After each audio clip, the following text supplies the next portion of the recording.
S jedničkou máme. Na ulici je poznáte na první pohled. Patka do obličeje, podmalované oči, černé oblečení zkombinované s mnohdy až infantilními barevnými doplňky. Název emo je zkratkou pro emocionální a takový jsou prý i jeho vyznavači. Já jsem se do toho dostal takhle 14-15, prostě když to u nás začalo být strašně populární. Mně se mi to hrozně líbilo, protože jsem chtěl být strašně odlišný. Tak jsem viděl prostě potom podle internetu a podle různých médií, časopisy a tak, co by se vlastně mělo dělat. Potom u nás byly takový ty stupidní pravidla o šletkách a tak, což teda vůbec není pravda. Vyznavači emo stylu, emaři, mají své oblíbené hudební skupiny. Podle některých je emo dokonce i speciálním hudebním stylem. Ať už je to tak či onak, emaře zaručeně poznáte na první pohled. Nejdůležitější jsou ty vlasy víceméně. Ta patka do toho oka, podle toho se asi pozná každý emař. Spíš, ale tak jako většinově jsou ty vlasy černý. A tak záleží na vkusu. Nevím, někdo tam má rád barvy, tak si tam dá barvy prostě oblečení většinou ledkama. I když má emo styl několik jasněných prvků, dá se tý bez problémů kombinovat i s prvky místské, zbytové nebo punkové módy.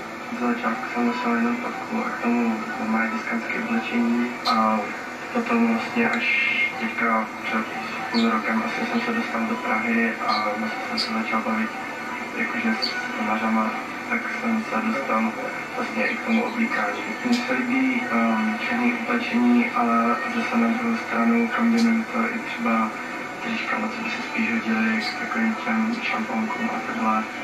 A to ty skejťácký. Kořeny emo stylu sice najdeme v americké punk rockové scéně 80. let. Od počátku tisíciletí si ale klestí cestu globální mainstreamovou kulturou. Rozšířil se po celém světě a prolíná se s dalšími styly.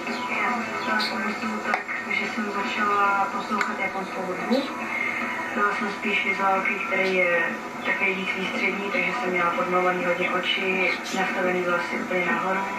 A ve škole pořád říkali, že jsem strašně emo a takhle. Potom nějak časem jsem koukala na emo fotky na internetu. Začal se mi to hrozně líbit, tak se začala tak vlastně malovat, oblíkat, stříhat tak vlasy. Emo styl se v některých detailech setkává i s takzvanou gothic módou, inspirovanou děsivými gotickými romány 19. století. Gotici oblékají dekadentní dlouhé kabáty, cylindry a černé krajky. Jejich doplňky často připomínají rekvizity z hororu. O podobnosti s emo stylem, ale gotici neslyší zrovna rádi. Společné prvky samozřejmě ta móda, všechny ty styly mají, ale ta gotika má svá specifická, nějaká ne pravidla, ale specifické prvky. Jak už jsem říkal, jsou to ty krajkové věci, ty gotické sukně dlouhé kabáty černé, které třeba poema nenajdete. Ať už se rozhodnete pro emo nebo gotik, anebo radši zůstanete u své osvědčené klasiky. Mějte na paměti, že jako v hororu můžete vypadat úplně v čemkoliv. Tak náhodou